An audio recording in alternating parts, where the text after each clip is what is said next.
Welcome to my YouTube channel HR Educational Hub. মৰমৰ ছাত্ৰ ছাত্ৰী সকল আজি আমি আলোচনা কৰিম ক্লাস 8 ৰ ম্যাথছৰ যেটো চেপ্টাৰ 1 আছে পৰিমেয় সংখ্যা হেতুৰ অনুশীলনী 1.1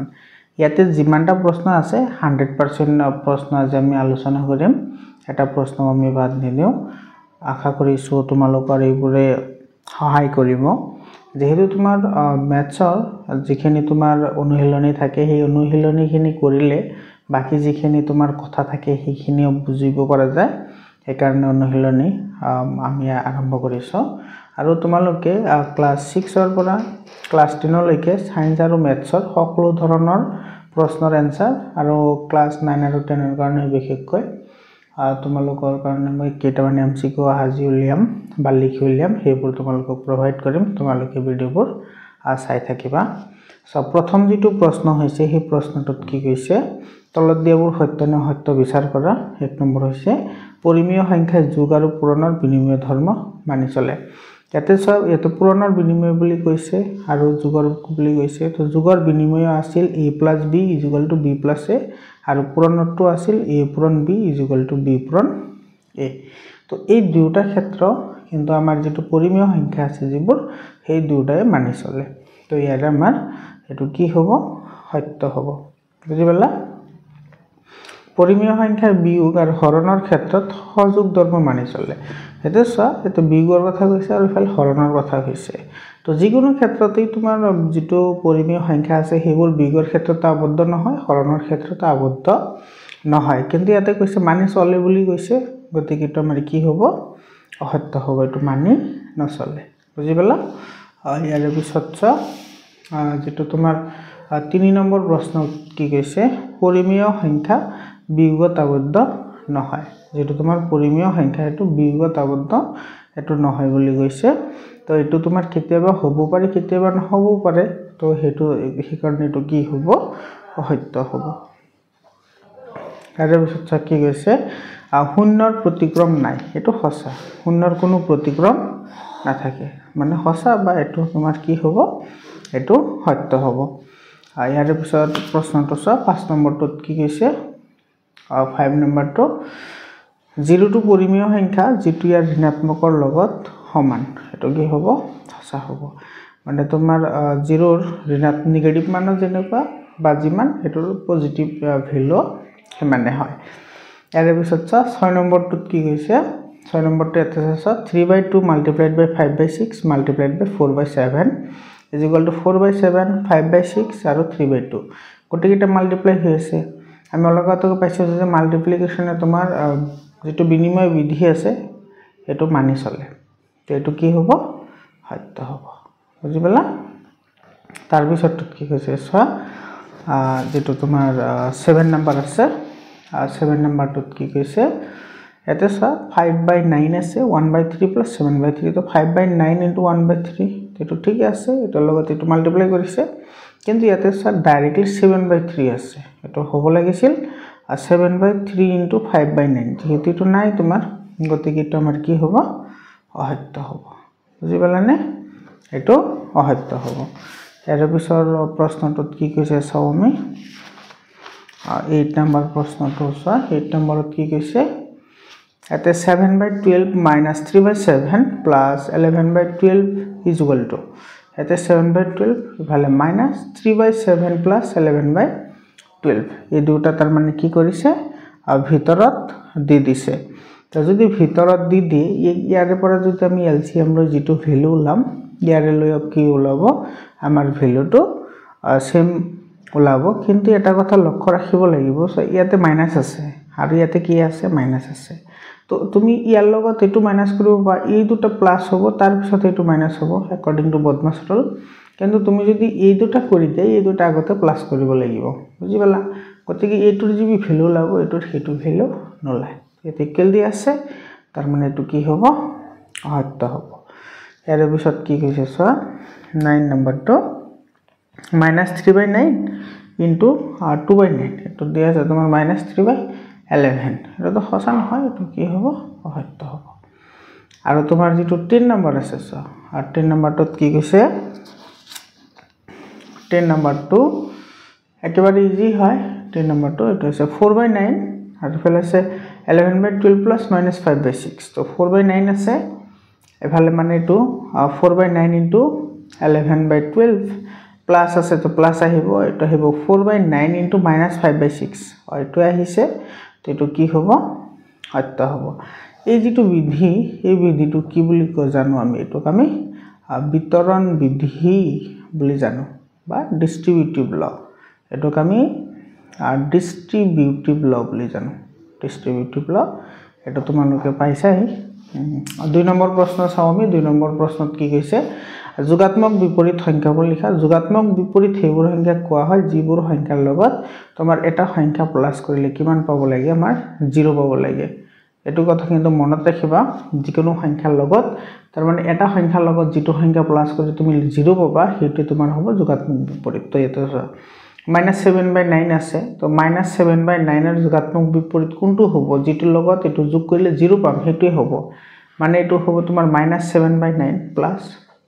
এফালে যদি আমি 7/9 কৰো এটো কি পাম 0 পাম কাৰণ এফালে তোমাৰ -7 আছে আৰু এফালে +7 আছে তো এটো -7 +7 ক্যান্সেল হৈ থাকিব কিমান 0 তাৰ মানে তোমাৰ যেটো 7/9 আছে মাইনাস আছে তো এটোৰ যোগাত্মক বিপৰীত হ'ব 7/9 আৰু 3 এৰ যোগাত্মক যেটো বিপৰীত হেতু হ'ব -3 তাৰ পিছত আছে তোমাৰ -2/8 এটো হ'ব কি 2/8 আৰু ইফালে 19/-7 আছে তো -2 নহয় 7 হ'ব এটো মনত ৰাখাৰ ট্ৰিক হৈছে যদি তোমাৰ পজিটিভ সংখ্যা থাকে নেগেটিভ বনাই দিয়া আৰু যদি নেগেটিভ সংখ্যা থাকে পজিটিভ বনাই দিয়া এটো হল ইয়াৰে মানে শৰ্টকাট মনত ৰাখাৰ যেটো কথা হেতু কিন্তু তুমি ইয়াৰে ৰিজনটো জানিব লাগে তাৰ মানে এটা সংখ্যা ধৰিলে তোমাৰ a আছে এই a এর লগত এতে তুমি কোনটো সংখ্যা বহালে আমি কি পাম 0 পাম তো এই যেটো সংখ্যা হিব হেতু হ'ব তোমাৰ এৰ যোগাত্মক বিপৰীত বা এই সংখ্যাটোৰ যোগাত্মক বিপৰীত বুজিবলা তো ইয়াতে एग्जांपल হিচাপে 3 এৰ লগত কিমান প্লাস কৰিলে 0 হ'ব -3 কৰিলে -3 প্লাস কৰিলে তাৰ মানে নেকুৱা মানে 3 প্লাস আৰু ইফালে -3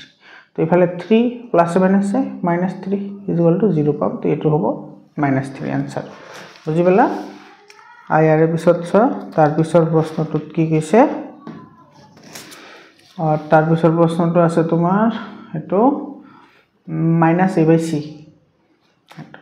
-a/c তো এটো কি হ'ব a/c হ'ব এটা आंसर 3 নম্বৰ কোৱেশ্চনটো -20/11 আৰু 5/16 এৰ যোগাত্মক বিপৰীত সংখ্যা দুটা লিখা যোগাত্মক বিপৰীত লিখিবলৈ দিছে একেবাৰে ইজি হয় ইফালে আছে তোমাৰ -20/11 তো -20/11 এৰ তোমাৰ ইফালে লিখিবা যোগাত্মক বিপৰীত সংখ্যা যোগাত্মক বিপৰীত সংখ্যা তো ইয়াৰ যোগাত্মক বিপৰীত সংখ্যাটো কি হ'ব মাইনাস আছে প্লাস বনাই দিয়া 20/11 হৈ গল এটা आंसर আৰু আছে তোমাৰ 5/6 5/6 এৰ যোগাত্মক বিপৰীত সংখ্যা এটো কি হ'ব -5/6 এটো হৈ গল আয়াৰে পিছত গুণাত্মক বিপৰীত আমি যেনেকৈ যোগাত্মক বিপৰীতত কি পাইছিলো যে কোনো সংখ্যাৰ লগত যদি আমি 1 যেটো সংখ্যা প্লাস কৰি 0 পাও তেতিয়া হলে হেতু তোমাৰ কি হয় যোগাত্মক বিপৰীত হয় আৰু গুণাত্মক বিপৰীত মানে দুটা সংখ্যা পূৰণ কৰি তুমি 1 পাব লাগিব তেতিয়া হলে হে যোগাত্মক হয় তাৰ মানে ধৰ এটা সংখ্যা আছে a এই সংখ্যাৰ লগত তুমি কি পূৰণ কৰিলে কিমান পাবা 1 পাবা তো সেই সংখ্যাটো এটো কি বুলি কব গুণাত্মক বিপৰীত সংখ্যা বুলি কোৱা হয় তো এটো তুমি যদি কৰা তেতিয়া হলে তুমি a এৰ লগত 1/a যদি পূৰণ কৰা কিমান পাবা জানে এটো 1/1 ক্যান্সেল সৰি a/a ক্যান্সেল যাব 1 থাকিব তো ইয়াতে আছে তোমাৰ -13 আছে তো ইয়াৰ লগত 1/-13 কৰিলে এটো তোমাৰ 1 হ'ব এই কাৰণে তোমাৰ ইয়াৰে গুণাত্মক বিপৰীতটো হ'ব 1/13 বুজিলা ইয়াৰ পিছত আছে কি তোমাৰ এটো দুটা মাইনাস আছে না দুটা মাইনাস আছে তো দুটা যদি মাইনাস থাকে মাইনাস থাকিলে হেতু তোমাৰ কি হৈ যায় পজিটিভ হৈ যায় মানে এটো অলৰেডি পজিটিভ আছেই গুণাত্মক বিপৰীত তো এটোৰ তো গুণাত্মক বিপৰীত লিখিলে এটো কিমান হ'ব এটো হ'ব তোমাৰ 9/4 আৰু ইফালে আহিব 2 কি সরি এটো 7 কি হ'ব 2 হ'ব এটা आंसर ইয়াৰ পিছত এটো এটো তোমাৰ এটো যদি আমি কৰো এটো কৰিলে কি হ'ব চোৱাচোন ইফালে 2 2 4 মানে -4/5 হ'ব তো -4/5 যেটো তোমাৰ গুণাত্মক বিপৰীত হেতু উলটাই দিয়া এটো উলটাই দিলে 5/4 আহিব আৰু আগত এটা মাইনাস আহিব এটো आंसर একেবাৰে ইজি হয় আৰু সহজ পদ্ধতিত তোমালোকক কৈ আছো বুজাবলৈ চেষ্টা কৰি আছো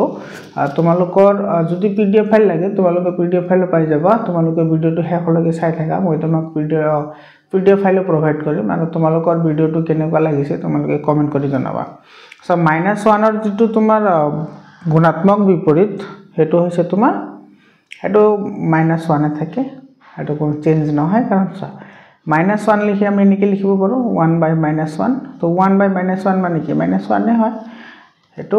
আৰু এটো হ'ব তোমাৰ 5/2 হেতু आंसर এৰ পিছত 5 নম্বৰ কোৱেশ্চনটোত কি কৈছে 5 নম্বৰ কোৱেশ্চনত কৈছে -1 2/3 ৰ গুণাত্মক বিপৰীত 5/3 হয়নে যুক্তি দিয়া এটা সব -1 multiplied by 2/3 তার মানে এটো কি মানে এটো পূরণ আর এটো যোগ কৰিব লাগে মানে 3 ৰ গুণ 3 3 দিয়ে 5 তো 5 divided by 3 আৰু ইফালে আহিব তোমাৰ মাইনাস গতিকে এটো আহিব -6 তো ইয়াৰে তোমাৰ যেটো -5/3 পালো আমি তো ইয়াৰে গুণাত্মক বিপৰীত কি হ'ব -5/3 ৰ গুণাত্মক বিপৰীত হ'ব 3/-5 কিন্তু ইয়াতে দিয়া আছে আমাৰ 5/3 গতিকে এটো কি নহয় গুণাত্মক বিপৰীত নহয় কাৰণ এটা সংখ্যা গুণাত্মক বিপৰীত তেতিয়াহে হ'ব যেটা আমি সেই সংখ্যাটো পূৰণ কৰি 1 পাম তো এটো এনেকৈ লিখা 5/3 -1 আৰ 2/3 এটো গুণাত্মক বিপৰীত বা প্ৰতিক্ৰম বুলিও কয় মনত ৰাখিবা গুণাত্মক বিপৰীত নহয় বুজিবলা এটো কাৰণ দিবা এনেকে তুমি কাৰণ লিখিব লাগিব কিন্তু এটো -5/3 multiplied by 5/3 not is equal to 1 এটো যদি 1 হয় তেতিয়া হলে হে হ'ব 1 নহলে নহয় এটো হল आंसर এর পিছত 6 নম্বৰৰ কোৱেশ্চন কি হৈছে 1 ৰ গুণাত্মক বিপৰীত 1 ৰ এটো গুণাত্মক বিপৰীত 1 ৰ গুণাত্মক বিপৰীত 1 ৰ গুণাত্মক বিপৰীত সংখ্যা কি হ'ব 1 ৰ গুণাত্মক বিপৰীত 1 এ হ'ব আৰু তোমাৰ 1 ৰ কৈছে যোগাত্মক বিপৰীত ইয়াতে আহিব যোগাত্মক বিপৰীত এটো হ'ব -1 কাৰণ পজিটিভ থাকিলে নেগেটিভ হয় তো একেবাৰে সিম্পল হয় ইয়াৰ পিছত যেটো তোমাৰ 7 নম্বৰ কোৱেশ্চন আছে 7 নম্বৰ কোৱেশ্চনটো -4/9 আৰু 11/16 ৰ গুণাত্মক বিপৰীত সংখ্যা দুটা লিখা এটা প্ৰথমতে লিখা -4/9 ৰ -4/9 ৰ গুণাত্মক বিপৰীত সংখ্যা তো ইয়াৰে গুণাত্মক বিপৰীত সংখ্যা হ'ব কি 9/-4 আৰু আছে তোমাৰ 11/16 আছে 11/16 ৰ গুণাত্মক বিপৰীত সংখ্যাটো লুটাই যাব মানে 16 বাই কি হ'ব 11 হ'ব এটো आंसर বুজিবলা ইয়াৰ পিছত তোমাৰ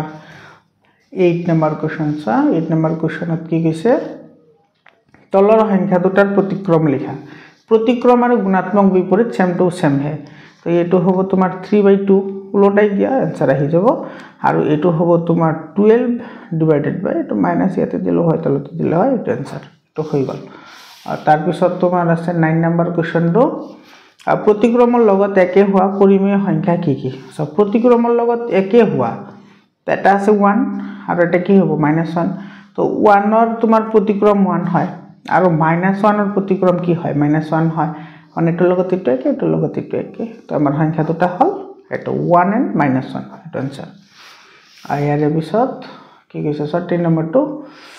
-25/26 ক 5/3 ৰ প্ৰতিক্ৰমেৰে পূৰণ কৰা এতে সব প্ৰথমতে আমি 5/13 ৰ প্ৰতিক্ৰমৰ কথা কৈছে তো 5/13 ৰ প্ৰতিক্ৰম 5/13 ৰ প্ৰতিক্ৰম হ'ব 13/5 তো এতিয়া according to question এটো আহিব -25 divided by 26 multiplied by কি হ'ব 13/5 বুজিবলা তো এফালে ক্যান্সেল যাব 5 ৰ 1 গুণ 5 আৰু এফালে যাব 5 বাৰ 5 5 গুণ 25 তো তো ইয়াতে তোমাৰ ৰল এটো কিমান থাকিব ইয়াতে চোৱা 13 ৰ 5 গুণ কিমান হয় এটা 5 3 গুণ 15 ৰ 5 হাতত গলে 5 ৰ 1 গুণ 5 একে 6 ইফালে আহিব মাইনাস আৰু ইফালে আহিব কিমান 25 বুজি পালা এটো आंसर এটো যদি বিছৰা আৰু মিনিমাইজ কৰিব পাৰা এৰ পিছত চোৱা 11 নম্বৰটো কি কৈছে 11 নম্বৰত তোমাৰ আহিছে কি ধৰ্ম প্ৰয়োগ হৈছে লিখা মানে এটো কোনটো ফৰ্মুলা ইউজ হৈছে -3/5 into -2/7 is equal to -2/7 into -3/5 এটো তোমাৰ ইয়াতে আহিছে আৰু এটো ইয়াতে গৈছে এটো তোমাৰ কি বুলি কয় যেহেতু এটা পূৰণ আছে তা আমি লিখিম এটো পূৰণৰ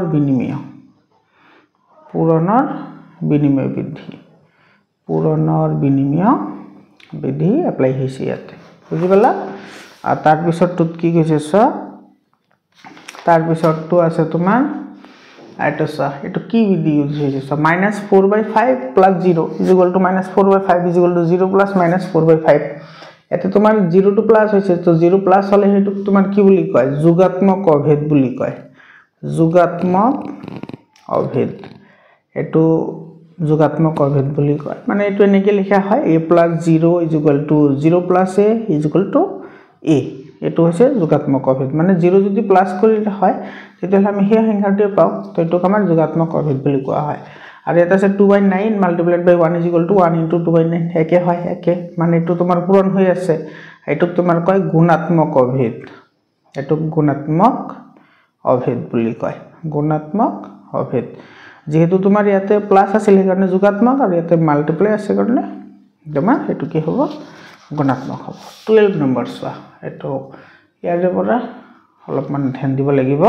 সংখ্যাৰ ধৰ্ম ব্যৱহাৰ কৰি মান নিৰ্ণয় কৰা এতে 6/7 plus 2/5 plus 2/7 plus 1/5 আছে এতে তুমি আগতে লক্ষ্য কৰিব লাগিব সদৃশ পদ কি আছে সো এটো 6/7 2/7 সদৃশ পদ আৰু 2/5 আৰু 1/5 সদৃশ পদ তো সদৃশ পদ কোনবোৰক কয় সদৃশ পদ হেবোৰক কয় যিবোৰৰ তোমাৰ হৰবোৰ একে থাকে হৰ একে কাৰ আছে এতে 7 7 হৰ একে তো এই দুটা সদৃশ পদ আৰু 5 5 ইয়াৰে আৰু ইয়াৰে তোমাৰ কি আছে হর সেম আছে গতিকে এই দুটা সদৃশ পদ হ'ব তো সদৃশ পদ দুটা কেফালে লৈ আহা মানে এটো তুমি লিখিব পাৰা 6/7 প্লাস আৰু ইফালে আছে তোমাৰ 2/7 বুজি পালা আৰু ইফালে প্লাস ইফালে আছে তোমাৰ কি 2/5 আছে আৰু ইফালে আছে 1/5 হলনে এতিয়া তোমাৰ সদৃশ পদৰ যুক্ত জানা একেবাৰে ইজি ইফালে হাত লোৱা আৰু দুটা প্লাস কৰি দিয়া 6 plus 2 কিমান হ'ব 8 হ'ব প্লাস ইফালে 5 আছে এই দুটা প্লাস কৰি দিয়া 2 plus 1 3 এতি এই দুটাৰ এলসিএম লা 7 আৰু 5 ৰ এলসিএম কিমান চোৱা এটা 7 ৰ মৌলিক সংখ্যা 5 টো মৌলিক সংখ্যা তো তুমি একেবাৰে সিম্পল এই দুটা মাল্টিপ্লাই কৰা তো এই দুটা মাল্টিপ্লাই কৰিলে কিমান হ'ব মাল্টিপ্লাই কৰিলে হ'ব 35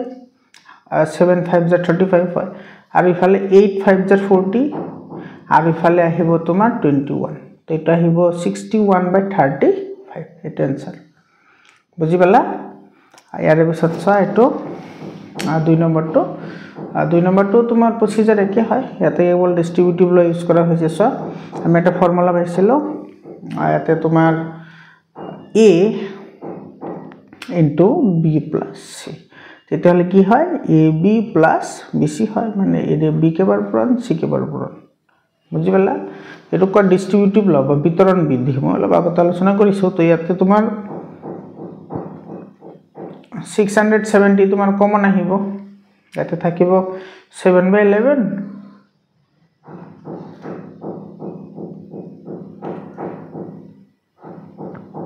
আৰু ইয়াতে থাকিব 1/3 হয়নে এতিয়া তুমি এটো 670 এই দুটা এলসিএম ললে কিমান হ'ব এটো 11 আৰু 3 ৰ এলসিএম হৈছে 33 আৰু ইফালে তোমাৰ আহিব 21 + 11 7 3 * 21 11 1 * 11 তেটো আহিব তোমাৰ 670 ইফালে আহিব তোমাৰ 1 2 হ'ব আৰু 2 3 হ'ব 2 1 3 আৰু তলত আহিব 33 এতিয়া মানে এতে যেহেতু এটো মাল্টিপ্লাই হৈ আছে এটো মাল্টিপ্লাই কৰিব লাগিব লগতে এটো প্লাস কৰিব লাগিব এটো মাল্টিপ্লাই কৰিলে কিমান ওলাব এটো আছে তোমাৰ 670 আৰু ইফালে আছে তোমাৰ 33 মাল্টিপ্লাই কৰা এটো 0 আহিব 7 3 গুণ 21 1 হাতত গল 2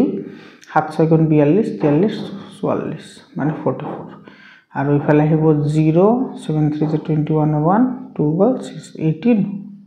20 এটা আহিব 0 1 ইফালে আহিব তোমাৰ 5 4 2 আৰু এৰ লগত প্লাস কৰিব লাগে 32 প্লাস কৰিলে এটা আহিব 2 4 5 4 2 তো তোমার এটো হল 2 4 5 4 2 divided by 670 এটো आंसर বুঝি পালা এর এপিসোড আছে তোমার এর এপিসোড তো চাও এর এপিসোড কি আছে 3 নাম্বার তো চাও 3 নাম্বার তো তোমার আছে 7/5 multiplied by -8/3 plus 3/4 into 7/5 আছে তো এটো তুমি কৰিবলৈ হলে ইয়াতে 7/5 আৰু 7/5 দুটা কি আছে কমন আছে তো কমন থাকিলে তুমি এটো ডাইরেক্টলি কৰিব পাৰা কমন থাকিলে ইয়াতে তোমাৰ সৰি ইয়াতে যেটো আমি এটো এই মাত্ৰ যে কৰিলো এটো তোমাৰ ইয়াতে মাল্টিপ্লাই হৈ আছে না মাল্টিপ্লাই হৈ থাকিলে তুমি ডাইরেক্টলি মাল্টিপ্লাই হ'ব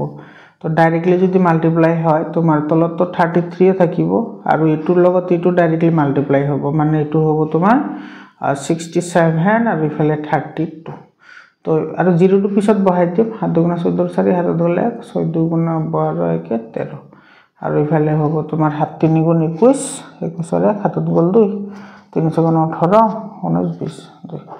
ইফালে আহিব তোমাৰ 4 4 1 আৰু ইফালে আহিব তোমাৰ 2 মানে এটোৰ आंसर আহিব 21440 মানে 21440 এটো आंसर এখানে লাগে বুঝি গলা আর এপিসোড এটো 3 নাম্বারটোত আমি কি কৰিম ইয়াতে যেটো তোমাৰ 7/5 আছে 7/5 এটো কমন লম এটো কমন ললে ইয়াতে থাকিব তোমাৰ -3/8 থাকিব আৰু ইফালে থাকিব প্লাস ইফালে থাকিব তোমাৰ 3/4 বুজি পালা ইফালে লিখা 7/5 কমন লৱা এতিয়া 8 আৰু 4 ৰ এলসিয়াম কি হ'ব 8 আৰু 4 ৰ এলসিয়াম এটো হ'ব সা 8 আৰু ইফালে আছে 4 এলসিয়াম লয় তো 2 ৰে হৰণ যাব তো 2 2 গুণ 4 আৰু 2 4 গুণ 8 আকৌ 2 ৰে যাব এটা যাব একবার এটা যাব দুইবার তো 2 2 গুণ 4 4 2 গুণ 8 তো এলসিয়াম হল 8 এটা হবে তোমার -3 প্লাস এতে দুইবার আছে তো 2 3 গুণ 6 তার পিছত এটো ইফালে আহিব 7/5 তুমি এটো বুজি পালা নে এটো ইয়াতে সব মই কৈ দিছো ইয়াতে তোমাৰ যেটো এলসিয়াম লবা সেই এলসিয়াম লোৱাৰ পিছত তুমি এটো কি কৰিব লাগে এটো এটো হৰণ কৰা 8 ক 8 ৰে হৰণ কৰিলে একবাৰে যাব সেই 1 টু -3 ৰ লগত মাল্টিপ্লাই হয় তাৰ মানে -3 * 1 মানে -3 হয় আৰু তুমি এই 8 ক 4 ৰে হৰণ কৰা 4 ৰে হৰণ কৰিলে দুইবার যাব তো 2 সেই যে 2 পালো আমি হেতু 3 ৰ লগত পূৰণ হ'ব মানে 2 3 গুণ কিমান 6 হেতু ডাইৰেক্ট বহাই দিছে এতিয়া তোমাৰ ইফালে 6 ৰ পৰা যদি 3 যায় তেল থাকে তোমাৰ 3 আৰু ইফালে ৰল 8 তো ইফালে আহিব তোমাৰ 21 আৰু ইফালে আহিব তোমাৰ এটো 7 3 গুণ 21 আৰু 8 5 গুণ 40 এটো आंसर তাৰ পিছত 4 নাম্বাৰটো সা 4 নাম্বাৰটো তোমাৰ তেনেকৈ হয় এটো তুমি ডিস্ট্ৰিবিউটিভ ল ইয়াতে আমি এপ্লাই কৰিব পাৰিম তো ডিস্ট্ৰিবিউটিভ ল কি আছিল এটো আছিল তোমাৰ a * b + c এটো হয় তোমাৰ ab + কি হয় bc এটো ফৰ্মুলা আমি ইয়াতে এপ্লাই কৰিম সা -5 কি হ'ব এটো 9 হ'ব আৰু মাল্টিপ্লাইড বাই কি হ'ব -27/15 আৰু ইফালে প্লাস আছে তো ইফালে আহিব প্লাস এটো তুমি -5 কি হ'ব 9 আৰু ইফালে আহিব তোমাৰ 36/25 বুজি পালা এতিয়া তুমি এটো ক্যান্সেল আউট কৰিলে তোমাৰ ইফালে এটো 9 ৰ গুণ 9 আৰু 9 3 গুণ কিমান 27 হয়নে আৰু ইফালে আছে তোমাৰ 5 ৰ গুণ 5 আৰু 5 3 গুণ কিমান 15 9 ৰ গুণ 9 9 4 গুণ 34 হয় 5 ৰ গুণ 5 আৰু 5 5 গুণ কিমান হল 25 হল তো ইফালে ৰল কিমান ইফালে ৰই গল তোমাৰ 4 ৰল এইফালে আছে তোমাৰ -3 আৰু ডিভাইডেড বাই কি আছে 3 আছে আৰু এইফালে আছে তোমাৰ প্লাস এইফালে আছে তোমাৰ 4/5 এটো হ'ব তোমাৰ -1 প্লাস 4/5 তো এটো আহিব তোমাৰ যদি প্লাস কৰা যায় এটো তোমাৰ এটো পূৰণ কৰা 5 ৰ 1 গুণ 5 আৰু ইফালে আহিব তোমাৰ 4 আৰু ইফালে আহিব 5 তো ইফালে তোমাৰ -1 আৰু ইফালে আহিব 5 বুজি পালানে ইফালে তোমাৰ ইয়াতে মাইনাস এটা আছে তো ইয়াতে মাইনাস এটা আছে তো মাইনাস মাইনাস এটো প্লাস হৈ যাব এটো প্লাস হলে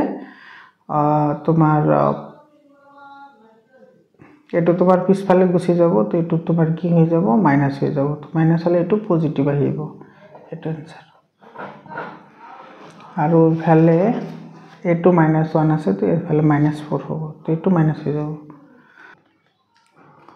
5 number to say it is 2/3 plus 3/3 minus 1/4 into 2/3 plus 2/3 multiplied by 1/2 তো ইয়াৰে পৰা তোমাৰ এটো আছে 2/3 আৰু ইফালে আছে তোমাৰ 3/3 এইখিনি তো গুছিয়ে গল আৰু ইফালে তোমাৰ 2/3 কমন লোৱা এটো মানে ইয়াতেও 2/3 লগত মাল্টিপ্লাই হৈ আছে এটো মাল্টিপ্লাই হৈ আছে তো 2/3 যদি আমি কমন লও ইয়াতে তোমাৰ থাকিব -1/4 থাকিব আৰু ইফালে থাকিব প্লাস ইফালে তোমাৰ থাকিব 1/2 থাকিব এতিয়া তোমাৰ ইফালে 3 আৰু 3 ৰ এলসিএম হৈছে 3 আৰু 2 আৰু 3 কিমান হল 5 আৰু ইফালে আছে তোমাৰ 2/3 এতিয়া তুমি এই দুটাৰ এলসিএম লোৱা 4 আৰু 2 ৰ এলসিএম কিমান 4 তো 4 4 ৰ ভিতৰত একবাৰ আছে তো -1 + 2 ইফালে আহিব তোমাৰ 5/3 প্লাস ইফালে আছে তোমাৰ 2/3 আৰু ইফালে আছে তোমাৰ 1/4 মাল্টিপ্লাইড বাই 1/4 এতিয়া 2 ৰ 1 গুণ 2 আৰু 2 দ্বিগুণ কিমান হল 4 হল তো ইফালে থাকিব তোমাৰ 5/3 প্লাস এটা আহিব 1/6 এটো 3 দ্বিগুণ কিমান হ'ব 6 এতিয়া তোমাৰ ইফালে 3 আৰু 6 ৰ এলসিএম লোৱা 3 আৰু 6 ৰ এলসিএম কিমান হ'ব 2 ৰে দিলে এটা তোমাৰ কিনি থাকিব আৰু ইফালে আহিব তোমাৰ 3 বাৰ তো ইফালে আৰু 3 ৰে দিলে একবাৰ আৰু ইফালে যাব একবাৰ তো ইয়াতে আহিব তোমাৰ 6 আহিব এই দুটাৰ এলসিএম আহিব 6 এটো হ'ব তোমাৰ 3 আছে 2 বাৰ তো 2 5 গুণ কিমান হ'ব 10 হ'ব প্লাস আৰু ইফালে তোমাৰ 6 আছে একবাৰ এটো আহিব তেটো আহিব 11/6 মানে এটো आंसर ইয়াৰ পিছত 6 number 2 তোমাৰ কৈছে 4/7 4/7 into -5/9 plus 4/7 into 1/5 তো ইয়াতে তোমাৰ 4/7 টো কমন আহিব আৰু ইফালে থাকিব কি তোমাৰ -5/9 থাকিব আৰু ইফালে থাকিব 1/5 এতিয়া তুমি ইফালে 4/7 ৰাখি দিয়া এতিয়া 9 আৰু 5 ৰ এলসিএম হৈছে 45 ইফালে 5ত তোমাৰ 9 আছে 5 বাৰ তো এটো আহিব তোমাৰ -25 আৰু ইফালে আছে 9 বাৰ এটো আহিব 9 এতিয়া তোমাৰ ইফালে আছে 4/7 আছে তোমাৰ 9 ৰ পৰা 25 গলে কিমান থাকে এটো থাকে -16 আৰু ইফালে আহিব 45 এতিয়া এটো যদি আমি মিনিমাইজ কৰিলে কেইবাৰ যাব মিনিমাইজ কৰিলে এটো তো মিনিমাইজ মানে ডাইৰেক্টলি মাল্টিপ্লাই কৰি দিও এটো আহিব তোমাৰ -64 মানে 4 * 16 মানে -64 আৰু ইফালে আহিব তোমাৰ 315 এটো आंसर তাৰ পিছত 7 নম্বৰটো চোৱা 7 নম্বৰটোত কি কৈছে 7 নম্বৰটো সেমে হয় এটো তোমাৰ কি বিধি এপ্লাই কৰিম ইয়াতে -2/3 into -5/7 -1/6 into 3/7 plus 1/14 into 2/3 আছে তো ইয়াৰে পৰা তুমি -2/3 মাইনাস নহয় এটো 2/3 ৰাখা আৰু ইফালে আছে তোমাৰ মাইনাস ইনটু -5/7 আছে আৰু ইফালে প্ৰথমতে আমি মিনিমাইজ কৰি লও থোৰা বহুত মিনিমাইজ কৰিলে এটো কি আহিব 3 ৰ 1 গুণ 3 3 দ্বিগুণ 6 এটো 7 ৰ 2 ৰ 1 গুণ 2 আৰু 2 7 গুণ 14 তো ইফালে আহিল তোমাৰ ইফালে থাকিব কিমান এটো 5/7 থাকিব আৰু ইফালে থাকিব +1/14 1 বাই থাকিব 14 আৰু ইফালে থাকিব তোমাৰ মাইনাস এটো আছে তোমাৰ 1 বাই 2 আৰু 21 1 বাই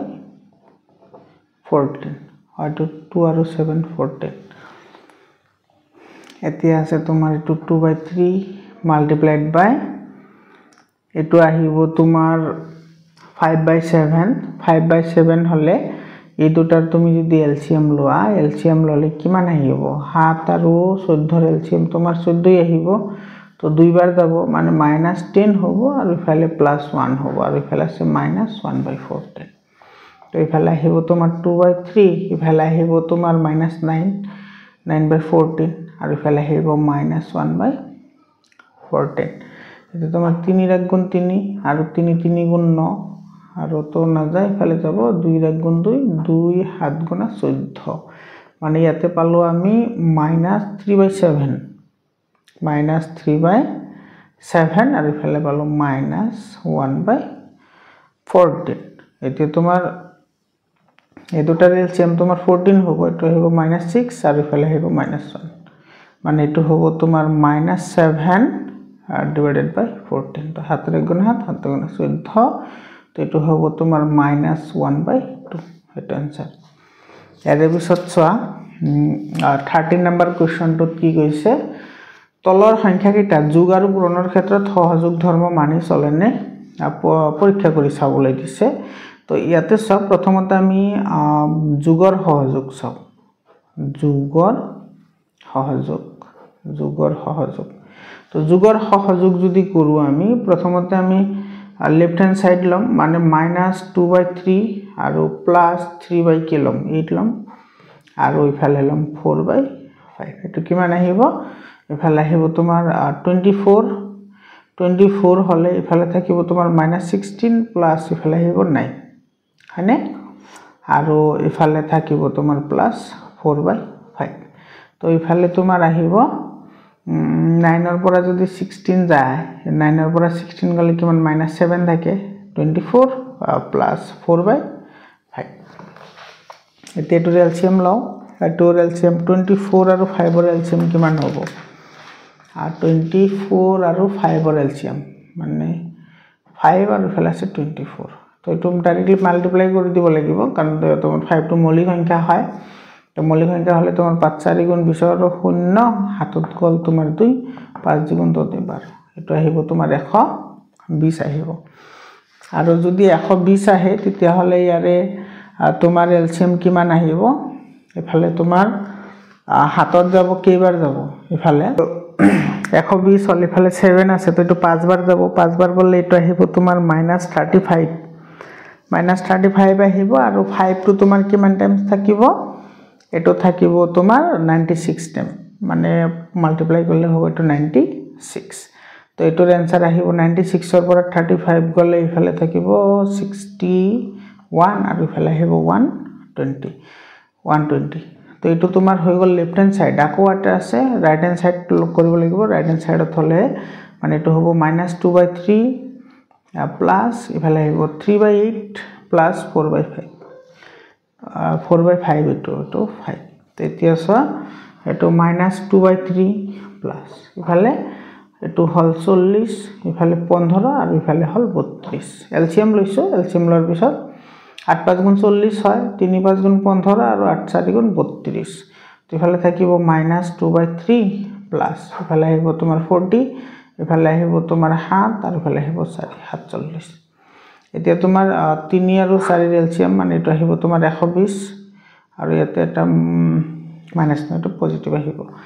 ইফালে আছে তোমাৰ 3 4 গুণ 120 আৰু ইফালে তোমাৰ কিমান আহিব ইফালে আহিব তোমাৰ মাইনাস ইফালে তোমাৰ 4 দুগুণ 8 মানে 80 আহিব আৰু ইফালে আহিব প্লাস এটো আহিব তোমাৰ 7 3 গুণ 21 ৰ হাতত গল 2 3 4 গুণ 12 আৰু 2 হল 14 141 ৰ পৰা যদি এটো যায় কিমান থাকিব এটো 61 বাই 120 তো ইয়াতে সা আমি দেখা পালো যে এটো তোমাৰ যোগৰ ক্ষেত্ৰত কি হয় আবদ্ধ হয় তো এটা আমি লিখিম therefore যোগৰ ক্ষেত্ৰত আবদ্ধ যোগৰ এটো ক্ষেত্ৰত কি হ'ব আবদ্ধ হ'ব বুজি পালা similarly এটো পূৰণৰ ক্ষেত্ৰত আবদ্ধ হয় হেতু তোমালোকে ঘৰত কৰিবা এটো তোমালোকে মই প্লাসটো কৰি দিলো পূৰণটো ইজি হয় কেৱল মাল্টিপ্লাই কৰিবা আৰু যদি মিনিমাইজ হয় তেতিয়া হলে মিনিমাইজও কৰিবা বুজি পালানে আৰু ইফালে তোমাৰ যেটো 14 নম্বৰ কোৱেশ্চন আছে হেতু তোমাৰ একে হয় দুটাৰ নিচিনাই হয়